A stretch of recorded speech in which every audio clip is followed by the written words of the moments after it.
South Korea rolls out a plan to create the world's leading chip cluster in Gyeonggi-do province by 2047, investing funds tantamount to $472 billion. Our focus tonight, what the mega cluster means at a time of a heated global race for chips.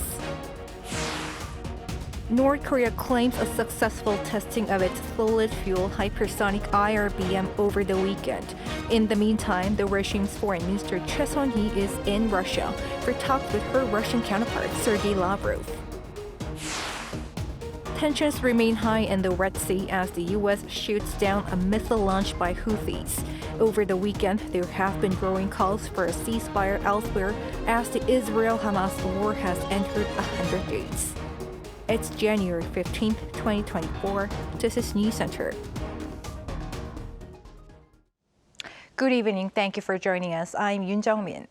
We begin with an ambitious project for the world's leading chip cluster in the country. South Korea today rolled out a plan to create a mega chip cluster in Gyeonggi-do province by 2047, with leading chip makers making investments worth hundreds of billions of dollars. President Yeun called for support across the board to get this mega cluster up and running. Our top office correspondent Oh Soo-young has more. South Korea is betting on semiconductors to provide at least 3 million quality jobs by fostering the world's largest chip cluster by 2047. That's according to a policy briefing by the Ministers of Industry and Science to President Yoon, who has been opening up a 10-part series of government reports to members of the public. With the third such session spotlighting semiconductors as the country's leading export item, the government pledged to back corporate-led efforts to foster a cutting-edge mega chip cluster in Gyeonggi-do province, home to Samsung Electronics and SK Hynix. The two global chip giants will invest over $472 billion as part of national efforts to add more foundries and memory chip plants across the 21-square-meter belt. The government plans to increase tax waivers for investment in chip facilities by up to 25%, as well as create research centres with leading academic institutions and nurture 150,000 professionals in the field. Semiconductors translate to people's livelihoods. Once completed, a total of 37 fabs will give a major boost to the economy. The industry will create 3.46 million quality jobs, $492 billion in production, and $154 billion in extra sales for affiliated firms. Upon completion, the cluster would boast a monthly production capacity of some 7.7 million wafers, the largest in the world. According to the government, semiconductors have been South Korea's #1 export item for 11 straight years and make up around 10% of the trade-dependent country's gross domestic product. The president on Monday said building a chip ecosystem would enrich people's livelihoods and also determine the country's economic security going forward. 우리가 평소에 그걸 잘 못 느낄 수 있어요. 이게 반도체 공장이 만들어지면서 거기에 따른 이런 생태계가 조성이 되고 전후방 이런 동반 투자 효과가 생겨서 우리에게 이런 일자리가 생기는 건지 못 느끼는 경우가 많이 있습니다만은 반도체라는 것은 그만큼 우리 일반 국민들, 중산층, 서민들의 민생에 엄청난 영향을 주는 산업이라는 것을 우리가 잘 알아야 될 것 같습니다. 그러다 보니까 지금 선진국들은 이런 반도체 메가 클러스터를 구축하기 위해서 아주 치열한 전쟁을 벌이고 있습니다. To become a first mover in cutting-edge chip technology, Yeun called for all-out support, including sufficient electricity from nuclear energy to power the cluster. Large-scale fabrication plants in Yongin City alone are expected to require 10 gigawatts of electricity, equivalent to a quarter of the amount consumed in the Seoul capital area. The president also stressed the need for tax incentives, a wider pool of chip professionals, and collaborations with major chip producers in the global supply chain, referring to the administration's supply chain dialogue forged with the United States and Japan last year, as well as a semiconductor alliance with the Netherlands, the world's largest supplier of lithography machines. With the chip cluster up and running, the country aims to increase domestic production of key parts and equipment to 50% by 2030. Oh Soo-young, Arirang News. Now, with the plan for a semiconductor mega cluster unveiled, our Lee Soo-jin explains its significance and what else needs to be done amid heated global race for chips. South Korea is gearing up to become #1 in the global semiconductor industry. The world's largest chip production base located in southern Gyeonggi-do province will bring together chip equipment manufacturers, fabless chip producers, and R&D labs. By 2047, the mega cluster will have 13 chip production plants and 3 research facilities through investment amounting to 622 trillion won, or around $470 billion from private companies such as Samsung Electronics and SK Hynix. By 2030, the aim is to produce 7.7 million wafers, the base material for the chip manufacturing process, per month. And production of cutting-edge memory semiconductor technology such as high-bandwidth memory and sub-2 nanometer processor chips will also be possible at this base. What benefits can this singular large manufacturing base bring? The government is trying to stabilize the semiconductor ecosystem, and this is a strategy to become number one in both the memory and non-memory sectors before other advanced nations. South Korea, a major player in the global memory chip maker sector, has been trying for years to expand its presence in the non-memory sector as it makes up a significant portion of the semiconductor market. The same expert said that becoming a forerunner in the non-memory sector will ultimately help stabilize the nation's semiconductor supply chain, also boosting the nation's overall economy as chips are South Korea's largest export item. But there are a lot of things to do until the mega cluster is up and running. It's important to create a comprehensive solution where we don't just focus on attracting not just international firms, but also domestic small and medium-sized enterprises, especially those in the chip material, parts, and equipment sector. The expert added that SMEs in the chip industry are also capable of providing the necessary infrastructure and expertise. Lee Soo-jin, Arirang News. A number of measures were introduced over the weekend to ease the cost of living for those financially strapped, from electricity bills to food prices for the upcoming Lunar New Year holidays. Moon Hae-ryun has details. As part of efforts to support people's livelihoods this year, South Korea will be extending its electricity rate freeze for vulnerable groups. This, along with other measures, was discussed during a meeting of senior officials from the government, the presidential office, and the ruling People Power Party on Sunday. Around 3.65 million households will be eligible for the extension of the year-long rate hike freeze, which was implemented after the government raised electricity prices last May. Next month, around 400,000 small business owners and self-employed workers will be able to enjoy reduced interest on loans from non-bank financial institutions. This means that they can save up to 1.5 million Korean won, or more than $1,000 on interest payments. With these measures coming just ahead of the Lunar New Year, which falls on February 10th this year for South Korea, the government will also be creating a new fund of just under $30 billion to support SMEs during the holidays. Another group that will be given additional support over the holiday period will be stall owners at traditional markets, with the total value of coupons issued that can be spent at stalls this year raised from 4 trillion won to 5 trillion won, or around $3.8 billion. But it's not just businesses that the government is supporting. People can buy train tickets for KTX and SRT trains at a discounted price for travel between February 9th and 12th. There'll also be a highway toll exemption during the same period. Prices of 16 food items that are typically used during memorial services during the Lunar New Year, such as apples and mackerel, will have bigger discounts. And as fruit prices have been climbing in South Korea, the government will be exempting trade tariffs for more types of fruit in order to import 300,000 tons of fruit and ensure the average price of products related to the holiday is lower than last year. In the meeting, the ruling party also spoke of the need for concrete measures to ease the burden of college tuition fees for students. Moon Hae-ryun, Arirang News.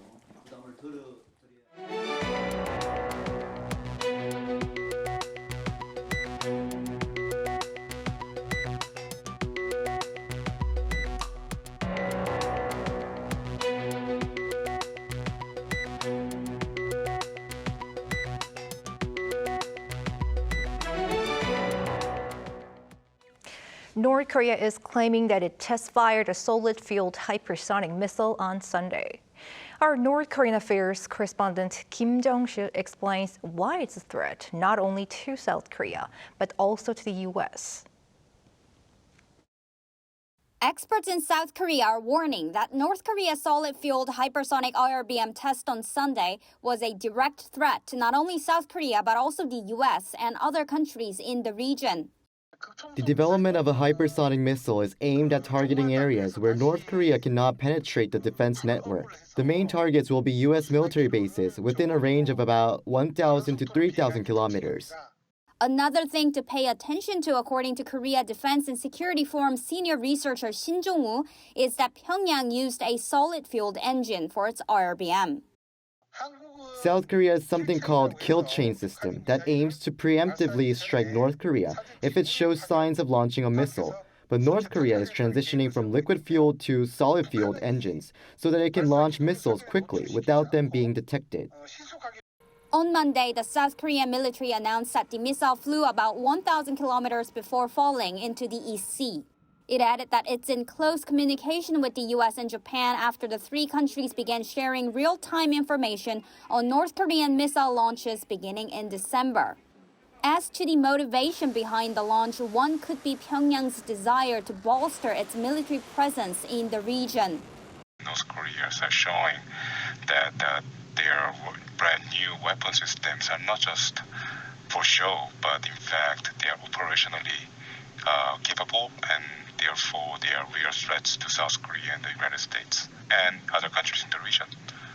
Another expert, Professor Park Won-gon of Ewha Women's University, also said that North Korea's ultimate goal in conducting these types of tests is to be acknowledged by the U.S. as a nuclear state. Kim Jung-sil, Arirang News. North Korean Foreign Minister Choe Son-hui is in Russia for talks with her Russian counterpart, Sergei Lavrov. According to North Korea's central news agency on Monday, Choe arrived in Moscow the day before for a 4-day visit at the invitation of Lavrov. Choe's visit comes at a time when Pyongyang and Moscow are deepening their military ties. In October last year, Russia's top diplomat visited Pyongyang to work out a suspected weapons deal between the two countries. However, both sides have denied all such allegations. Meanwhile, eyes are on whether the two will discuss Russian President Vladimir Putin's possible visit to Pyongyang. During their summit in September last year, Putin accepted North Korean leader Kim Jong-un's invitation to the north.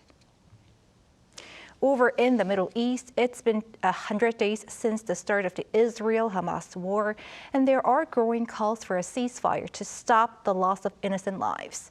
Tensions remain high in the Red Sea, with the U.S. shooting down another missile launched by Houthi rebels from Yemen. Our Cho Soo-young has the latest. On Sunday, the United States military shot down a missile by the Iran-backed Houthis rebels in Yemen. The U.S. Central Command said the missile was launched from Houthis-controlled area of Yemen toward the USS Laboon, which was conducting operations in the southern Red Sea. The Central Command stated that the missile was shot down near the coastal town of Hodeidah by a U.S. fighter aircraft. They added no damage or injuries were reported yet. While Iran continues to deny its involvement in attacks by the Houthis in the Red Sea, Tehran is allegedly supplying them with weapons. President Joe Biden delivered a private message to Iran on Saturday, saying that the U.S. was well prepared. Earlier, both the U.S. and the U.K. attacked the Houthis rebels' main base in Yemen in retaliation for their constant attacks on cargo ships in the Red Sea. The Houthis have attacked at least 26 vessels since November, and since then, traffic through the Suez Canal to the Red Sea has dropped by more than 40%. Meanwhile, thousands of people gathered on the 100th day of the conflict, demanding a ceasefire in Gaza. In Portugal's capital Lisbon on Sunday, protesters marched near the U.S. Embassy chanting for an end to the war. I can only wish for Israel to be convicted as a genocidal state, that the International Court may decide in favor of South Africa, and against Israel that the war stops and that Palestine can exist as a state on the Palestinian territories. Over in Paris, hundreds of people marched in the center of the French capital, calling for the release of the 136 remaining hostages held by Hamas since the start of the war. Also in Tel Aviv on Saturday night, thousands of people, including families of those killed or kidnapped, commemorated the day of October 7th when Hamas murdered more than 1,200 Israelis and kidnapped 240. According to Gaza's health ministry, 23,938 Palestinians have been killed, some 60,582 have been wounded so far by the subsequent attacks by Israel against Hamas. The ministry said roughly 70% of the dead were women and children, while nearly 8,000 people are missing, presumed dead under the debris of destroyed buildings. Choe Son-hui, Arirang News. With the high-stakes election now over in Taiwan, President-elect Li hailed the U.S. support as he met on Monday a delegation from Washington. Chung Eun-ju has the latest. Taiwan's President Tsai Ing-wen and President-elect William Li Ching-te have hailed the support of the United States for the self-ruled island in meetings with an unofficial delegation from Washington. The delegation, including retired U.S. officials, arrived in Taiwan on Sunday. A former senior official told the Taiwanese president on Monday that the U.S. looks forward to continuity in the Taiwan-U.S. relationship under the new administration and that its commitment to the island was rock solid. President-elect Li Ching-te told the visiting delegation that he hoped the United States would continue to support Taiwan. Li Ching-te, currently the vice president, won Saturday's presidential election, securing an unprecedented third term for the ruling Democratic Progressive Party and defeating his China-friendly rival from the main opposition party. The president-elect will take office on May 20th. Li had repeatedly said during his presidential campaign that he wanted to keep the status quo with China, which claims Taiwan as its own, and offered to talk to Beijing. He also said his administration will continue to defend peace and stability in the Taiwan Strait. Taiwan's government rejects Beijing's sovereignty claims. China has criticized several countries for congratulating Li on his election victory, saying they should not interfere in China's affairs. Taiwan's government says Beijing has no right to speak for the island's people or represent them on the world stage. Chung Eun-ju, Arirang News. For South Korea's full-time salaried workers, January is usually the time when taxes are filed for the previous year. The National Tax Service is now offering a simplified service starting Monday that provides the information needed for the year 2023. What's new is that there will be more data on tax deductions, including movie tickets and fees paid when applying for college. Taxpayers could save more money this time because the deduction rate for public transport costs paid with the credit card will be expanded from 40% to 80%. Information can be found by logging into the NTX website at hometex.go.kr.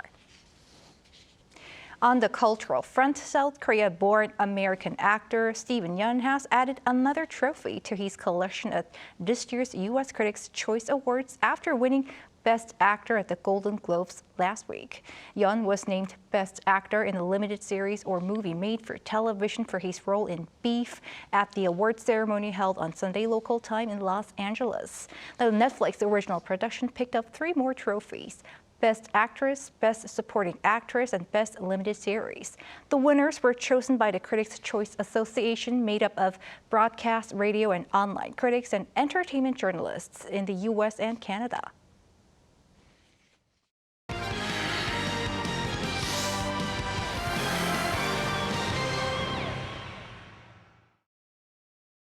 Time now to take a look at what's been happening in the world of sports. Joining us in the studio is our sports editor, Paul Need. Hello, Paul. Hello there. Let's start with the AFC Asian Cup. It just began over the weekend. What can you tell us? Yes, it began on Friday, and the first game was host Qatar. They played Lebanon, and they won, actually. They won 3-0, thanks to 2 goals from Akram Afif and 1 from Almoez Ali. Played at Lusail Stadium, the crowd of 82,490 broke the attendance record for an Asian Cup opener. The previous record was 40,000, set in 2004 when China drew 2-2 with Bahrain. South Korea begin their Asian Cup campaign this evening, taking on Bahrain at 8:30 p.m. Korea time. Korea's record in group openers makes for good reading. played 14, won 6, drawn 7 and lost just 1. But there are some injury concerns for manager Jurgen Klinsmann. Hwang Hee-chan, Kim Jin-soo and Lee Jae-sung are all major doubts. Korea are looking to win a first Asian Cup in 64 years. And to golf now, An Byung-hun, he came ever so close to winning the first PGA Tour victory. Yeah, that's right. It came very, very close. At the Sony Open, it went right down to a three-way playoff in Honolulu on Sunday local time and finished tied at 17 under par with Grayson Murray and Keegan Bradley at the top of the rankings, both of the US. And missed a 4-foot birdie, which, had it gone in, would have extended the playoff and put him in with a shout of a first ever PGA Tour win.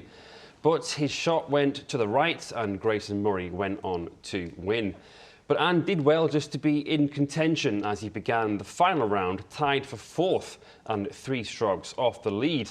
6 under 64 on the final day, therefore put him within touching distance of that elusive first win. In the end, it was An's 5th PGA runner-up finish overall. So close. An Se-young has begun 2024 very strongly. Yes, she really has, becoming the first South Korean to win the Malaysia Open singles. On Sunday in Kuala Lumpur, the world number 1 beat the world number 2, Tai Chuing of Taiwan, 2-1. She actually came from a set down to win the match after losing the first 21-10, but then winning the second 21-10 and the third 21-18. And lost to Tai Chuing in the semis of the World Tour Finals last December, and so the win on Sunday could be seen as revenge being exacted. And didn't realise, though, that she was the first South Korean to win the event, but said that she had done her homework and rewatched that semi-loss in order to overcome her rival from Taiwan. Up next is the India Open later this week. And finally, to basketball, the KBL held its annual All-Star over the weekend. You say it's just a bit of fun, but who won? Yes, it is. Well, the team called Gonghaji, which is named after the basketball-shaped dog mascot, they won. They beat Kupulmong, the mascot named after the monkey, 135 to 128. Jamil Wani scored 51 points on his own, and after receiving 53 out of 86 votes, was named MVP. Lee Gun-hui won the three-point shot contest and Parry Bass won the dunk contest. The dunk contest performance award went to Justin Gutang. A total of 5,581 spectators watched the annual showcase in Goyang. All right, thanks for the wrap-up, Paul. See you next week. Thank you. See you.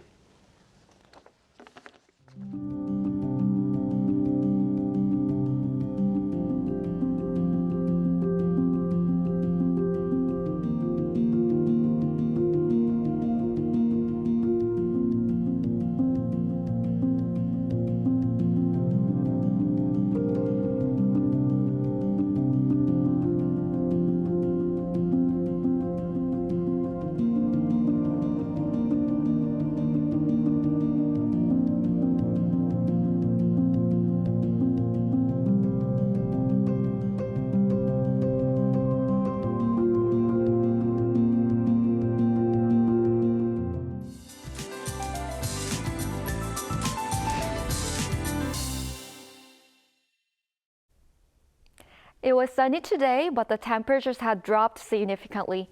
As cold winds intensified, the wind chill in Seoul plummeted to minus 12 degrees Celsius this morning.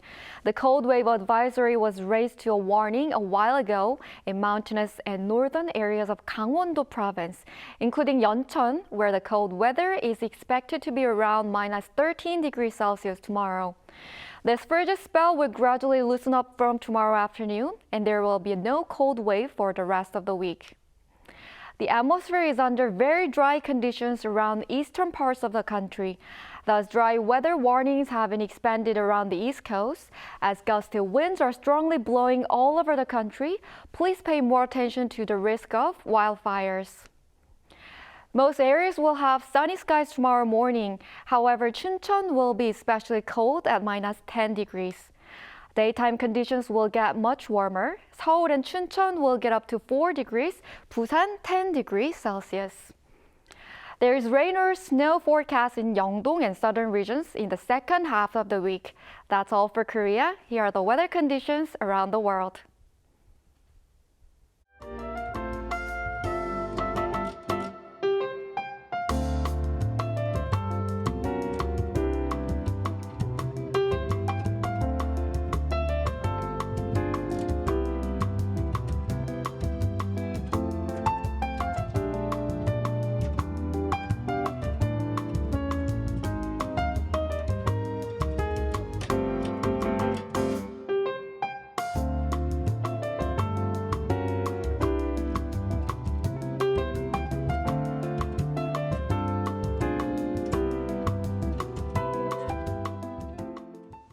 That is Newscenter for tonight. Thank you for watching. A panel session coming up next.